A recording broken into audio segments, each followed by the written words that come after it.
आप सभी श्रोताओं, दोस्तों, कविता प्रेमियों को प्रणाम करते हुए खाने पीने की बात हो रही है तो मेरा भी ऐसा ही कुछ मन हो रहा है कि रोटी के साथ कोई एक और सुनहला रंग हो तो कैसा हो। कविता का शीर्षक है नॉन ब्रांडेड शहद और नया जीएसटी कानून। कोई क्या चखेगा शहद अब, कोई क्या चखेगा शहद अब कहाँ लगाती है मधुमक्खी नीम में खोता, करंज में छत्ता। अब कहाँ आती है मत छोड़वा की पुकार जो आई इस बार राजधानी में। तो मैंने सोचा कोई क्रांति हुई, वह बाल्टी में बेच रहा था शहद, उसमें दिख रही थी कुछ गिर गई मधुमक्खियाँ, टूटे हुए छाते के टुकड़े, धूप में सुनहली खुशबू की तरह चमक रहा था मध, धूप में चमक रहा था शहद का सुनहला रंग, या उसकी सुनहली परछाई से चमक रही थी धूप।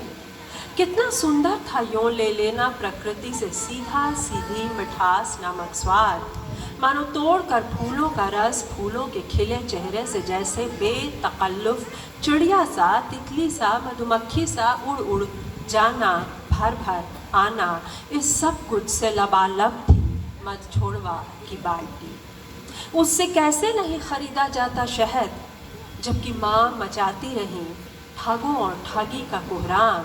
पर कैसे कैसे तोला गया शहद, भरा गया किन दालों की पुरानी खाली शीशियों में, बाजारों शहद के पुराने डब्बों में ढक्कनों के भीतर शहद भरती मैं, वह आतुर लड़की थी जिसने कभी नहीं खरीदा था मध छोड़वा का मध। किन बगीचों की टहल थी उसमें, जाने किन पत्तों की हवा, पतझड़ की धूप थी सर्दियों की दस्तक लिए, जिनके आते ही जम गया बोतलों शीशियों में रखा शहद। जैसे उसमें चीनी का उच्छिष्ट हो, जबकि याद आए थे गन्ने के लहलह खेत, और हुई थी खुशी चीनी मिलों को पीछे बहुत पीछे छोड़ आने की, पर वे कहाँ छूटे थे। क्या कभी नहीं छूटता है चीनी मिलों में पिसा बुरादा, कभी नहीं छूटती है चीनी मिलों की दुर्गंध, क्या हम कभी नहीं छूटते व्यापार और बाजार के दुष्चक्र से। क्यों इतनी तीखी हो जाती है हम तक आते आते गन्ने की मिठास। जाने इनमें किन किन किस्मों के मिलावट हो, शीरा हो, बुरादा हो, खराब चीनी का। चिंता में डूबी माँ के कड़वे बोल सुनती मैं सधा जाती हूँ गलती से खरीदा बिना जांचा परखा शहद, और तरस जाती हूँ उलझ जाती हूँ सहज खुलेपन को, जहाँ पेड़ों में मधुमक्खी लगाती है खोता, जिसमें भरता है शहद आहिस्ता आहिस्ता।